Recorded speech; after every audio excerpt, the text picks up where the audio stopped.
Hi all. ஒரு டேஸ்டியான சின்ன வெங்காய தொக்கு எப்படி செய்யுதுன்னு பார்க்கலாமா? அதுக்கு நான் ஒரு 1/2 கேஜி வெங்காயம் எடுத்துருக்கிறேன். இதை வந்து நல்லா கழுவி வச்சிடலாம். இப்போ வந்து இதுக்கு ஒரு மசாலா ரெடி பண்ணணும். அதுக்கு என்னென்ன தேவையான இன்க்ரீடியன்ஸ் அப்படிங்கிறத நான் ஸ்க்ரீனில் கொடுத்துருக்குறேன்.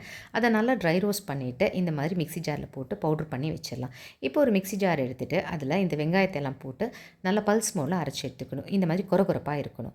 இப்போ வந்து தாளிக்கிறதுக்கு தேவையான இன்க்ரீடியன்ஸ் எல்லாமே நான் ஸ்க்ரீனில் கொடுத்துருக்குறேன். இப்போ ஒரு பேன் எடுத்துகிட்டு அதில் 1 கப் நல்லெண்ணெய் ஆட் பண்ணிவிட்டு தாளிக்கிறதுக்கு தேவையான பொருளையும் அதில் ஆட் பண்ணி நல்லா மிக்ஸ் பண்ணி விட்டதுக்கப்புறமா அரைச்சி வச்சிருக்க வெங்காயத்தை கொஞ்சம் கொஞ்சமாக இதில் ஆட் பண்ணி நல்லா வணக்கி விட்டணும்.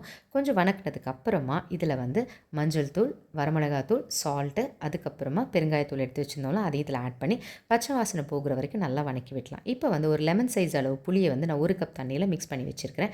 அதை இதில் விட்டுட்டு நல்லா ஒரு 15 நிமிஷம் இது நல்லா கொதிக்கணும். இப்படி எண்ணெய் பிரிஞ்சு வந்ததுக்கப்புறமா இதில் கொஞ்சம் நாட்டு சர்க்கரை, அப்புறம் பவுடர் பண்ணி வச்சுருந்த அந்த மசாலா அதையும் இதில் ஆட் பண்ணி நல்லா மிக்ஸ் பண்ணி விட்டதுக்கப்புறமா பார்த்தீங்கன்னா ஒரு டேஸ்டியான வெங்காயத்துக்கு ரெடி.